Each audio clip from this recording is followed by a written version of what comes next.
আসসালামু আলাইকুম। আবারও আন্তরিক শুভেচ্ছা অভিনন্দন। তো প্রিয় টপার, আমরা গত পর্বের ভিডিওতে এখান থেকে ডিসপ্লে পর্যন্ত এই অপশনগুলো নিয়ে মোটামুটি ধরনের আলোচনা করেছিলাম। আজকে সাইজ এখান থেকে আলোচনা করব।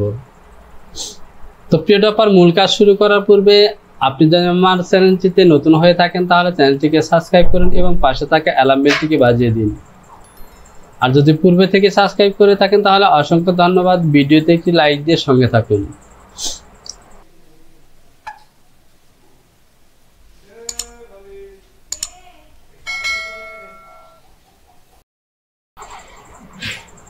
তো এখান থেকে সাইজ, তো সাইজের মধ্যে যে অপশনগুলো আছে এগুলো নিয়ে এখন যদি আমরা আলোচনা করি তাহলে কিছুই বুঝতে পারবো না, কারণ আমরা তো প্যাটার্ন তৈরি করাই শিখিনি। এখান থেকে দেখতে পাচ্ছেন 1 2 3 এগুলো হলো গ্রেডিং এর অপশন। তো প্যাটার্ন তৈরি করার পর যখন আমরা গ্রেডিং করব তখন আমরা এগুলো বুঝতে পারবো। আর এছাড়া যেই আরো যে অপশনগুলো দেখছেন এগুলো গ্রেডিং করার পর, সুতরাং এখান থেকে নিয়ে আমরা কোনো আলোচনা করব না। এরপর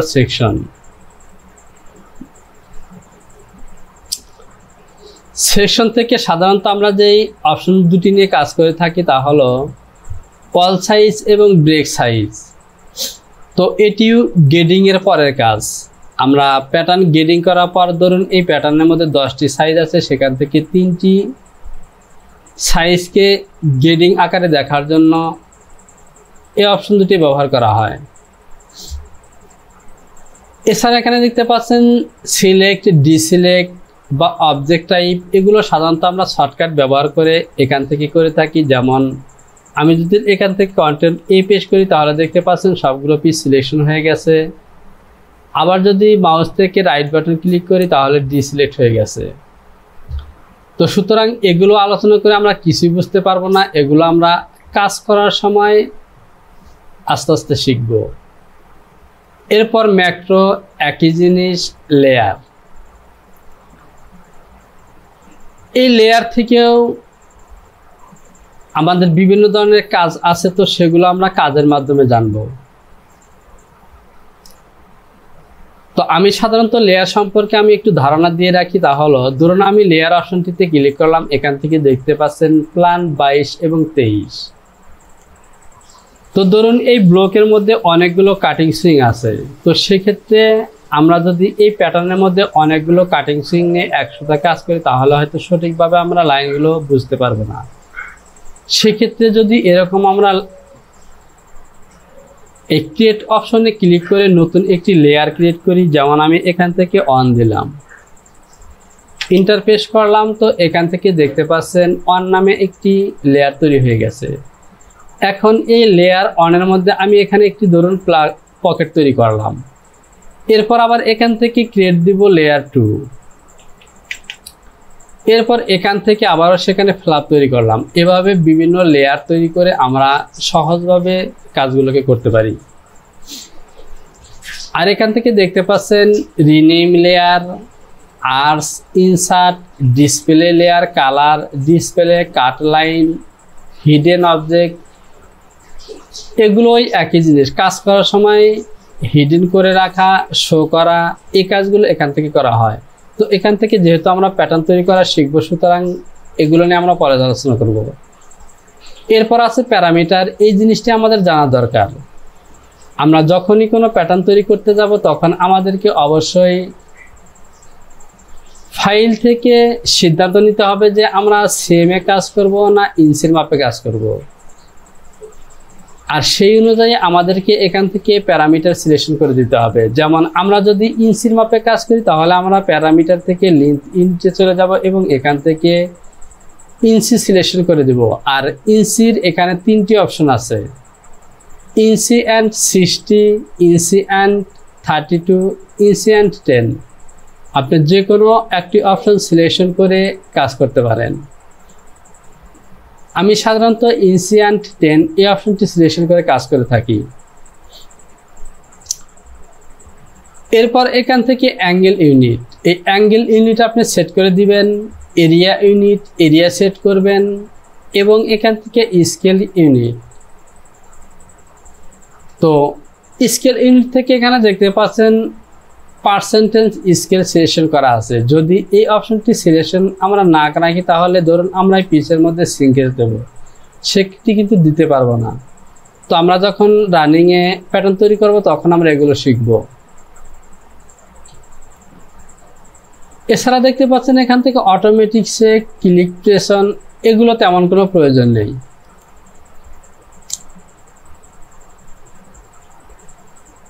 এরপর এখান থেকে দেখতে পাচ্ছেন কনফিগার। এই কনফিগারেও আমাদের তেমন কোনো কাজ নেই। তো আমরা যখন সফটওয়্যারের কাজ শিখবো তখন এগুলো আস্তে আস্তে শিখতে পারবো। এখন শুধু এখান থেকে একটি জিনিস শিখে নিই, তা হলো আইকন টেক্সট এবং টেক্সট। তো এখানে দেখতে পাচ্ছেন টিক চিহ্ন দেওয়া আছে। যদি আমি টিকটি তুলে দিই তাহলে দেখতে পাচ্ছেন আমার এই ডান সাইডের টেক্সটগুলো কিন্তু আইকন হয়ে গেল।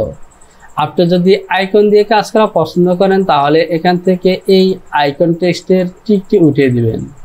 আর যদি টেক্সটে কাজ করতে চান তাহলে এখান থেকে টিক মার্ক দিয়ে দিলে এই টেক্সটগুলো চলে আসবে। এরপর আছে স্টুল।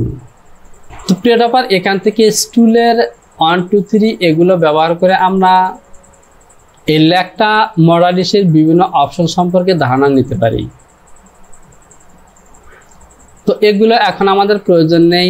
এরপর ডান সাইডে এসে প্রশ্নবোধক চিহ্ন, এখানে আমরা ক্লিক করে এটি কোন ভার্সনের মডালিসের কোন ভার্সন দিয়ে আমরা কাজ করছি সেটি কিন্তু আমরা এখান থেকে দেখতে পারি। যেমন আমি এখান থেকে এই ভার্সন অপশনটিতে যদি ক্লিক করি তাহলে দেখতে পাচ্ছেন আমার মডালিসটি লেখটা মডালিস B8R1 এবং ভার্সনটি হলো B8R1 8.1.533.1 অক্টোবর 2016 লাস্ট ডেট।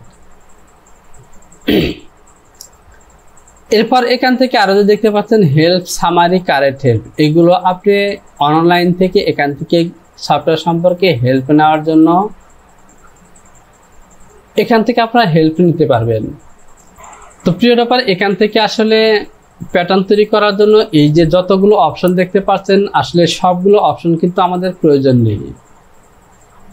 তো আমরা কাজ করতে করতে এগুলো শিখতে পারবো যে কোন অপশনগুলো দিয়ে আমরা সাধারণত কাজ করি। এখন শুধু আমি জাস্ট আপনাদেরকে ধারণা দিলাম যে এই অপশনগুলো থেকে বিভিন্ন কাজগুলো করা যায়। আর এই যে অপশনগুলো দেখতে পাচ্ছেন সবগুলোই কিন্তু এখান থেকে 1 2 3 4 5 6 7 8 এর মধ্যে কিন্তু আছে। এই কাজগুলো আমরা এখান থেকে করতে পারবো। তো এখান থেকে যদি আমি ডাউন সাইডে দেখতে পাচ্ছেন F1 2 3 4 5 6 7 8, আমি যদি এই অপশনটিতে ক্লিক করি তাহলে এই F1 এর অন্তর্গত যতগুলো মেনু আছে বা অপশন আছে সেগুলো শো করবে। আমি F অপশনটিতে ক্লিক করলাম, তো দেখতে পাচ্ছেন F অপশনের মধ্যে কিন্তু অনেকগুলো আছে। পয়েন্ট লাইন সম্পর্কিত সমস্ত অপশনগুলো এই F1 এর মধ্যে। এরপর যদি আমরা টু সিলেকশন করি তাহলে টুর মধ্যে নোটস মার্ক সম্পর্কিত, তারপরে রোটেশন সম্পর্কিত, রেক্টেঙ্গেল সম্পর্কিত সমস্ত অপশনগুলো F2-তে দেওয়া আছে। এরপর F3 সিঙ্কেজ, শেপ, মডিফাই, অ্যাডজাস্ট এই সমস্ত অপশনগুলো F3-র মধ্যে আছে। F4 এর মধ্যে data exchange, line modification, pitch deletion. তো দেখতে পাচ্ছেন এগুলো সব F4 এর মধ্যে। এমনিভাবে 5 6 7 8 প্রত্যেকটি মেনুর মধ্যে বিভিন্ন অপশনগুলো এখানে আমরা পেয়ে যাব। আর এই অপশনগুলো শর্টকাট হিসেবে টপে এবং বটম সাইডে দেওয়া হয়েছে, যেখান থেকে আমাদের কাজের সুবিধাটা আমরা এখান থেকে ব্যবহার করে থাকি। এবার ধরুন এখান থেকে আমি F6 অপশনটি সিলেকশন রেখেছি, তাহলে আমরা এখান থেকে যদি এই যে ডান সাইডে দেখতে পাচ্ছেন এখানে এই যে একটি সাদা এবং একটি কালারিং দুটি অপশন দেখতে পাচ্ছেন এই F1 2 3 4 5 6 7 এর 8 এর নিচে। এখান থেকে যদি আমরা এই অপশনটিতে ক্লিক করি তাহলে দেখতে পাচ্ছেন শুরুতে যে অবস্থায় ছিল F1 F2 3 4 5 6 7 8, আমরা কিন্তু এখান থেকে সিলেকশন করে কাজ করতে পারি এবং এখান থেকেও কাজ করতে পারি। তো এখান থেকে যদি আমি F1 সিলেকশন করি তাহলে দেখতে পাচ্ছেন F1 এর অন্তর্গত সবগুলো অপশন আছে। আর আমরা যদি আবার 1 2 3 5 4 5 6 সবগুলো এখানে নিয়ে আসতে চাই তাহলে এখান থেকে আমাকে এই অপশনটিতে ক্লিক করতে হবে।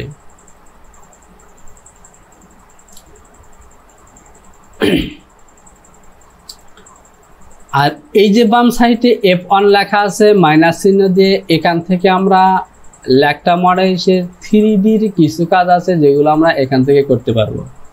তো আস্তে আস্তে আমরা সবই শিখব। তো প্রিয় টপার, আজকের ভিডিওতে আমি এখান থেকে ল্যাকটা মডেলের ইন্টারফেস এবং এই যে অপশনগুলো আছে F1 2 3 4 5 এবং নিচে উপরে যে বিভিন্ন মেনুগুলো আছে এগুলো সম্পর্কে পরিচিত হলাম এবং কোথায় থেকে কিভাবে কাজ করতে হয় সেগুলো কিন্তু জানলাম। তো প্রিয় টপার, আসলে এতগুলো অপশন বা মেনু দেখে ভয় পাওয়ার কিছু নেই। আপনারা যদি আমার এই টি শার্টের যে ব্লগটি তৈরি করেছি পার্ট 2 ভিডিওতে, সেই ভিডিওটি দেখেন তাহলেই বুঝতে পারবেন যে এই ব্লগটি তৈরি করার জন্য আমি কয়টি অপশন ব্যবহার করেছি। বাট প্যাটার্ন তৈরি করার জন্য আসলে এতগুলো অপশনের মধ্যে থেকে আসলে সবগুলো কিন্তু প্রয়োজন পড়ে না। যেমন আমি যদি আপনাদেরকে সাধারণভাবে একটু উদাহরণ দেই, স্লাইডের কাজ হলো পয়েন্ট দেওয়া, দেখতে পাচ্ছেন এখানে একটি পয়েন্ট হয়ে গেছে। ডেভেলপের কাজ হলো পয়েন্ট দেওয়া। এমনিভাবে এখান থেকে add point, delete point, intersection সবগুলো কিন্তু পয়েন্টেরই কাজ করা হয়, অর্থাৎ একই কাজ করার জন্য বিভিন্ন অপশন আছে। তো আমরা সবগুলো জানবো এবং আমাদের সুবিধার্থে যখন যেটি প্রয়োজন হয় ক্ষেত্র বিশেষে সেগুলো ব্যবহার করে আমরা কাজ করব।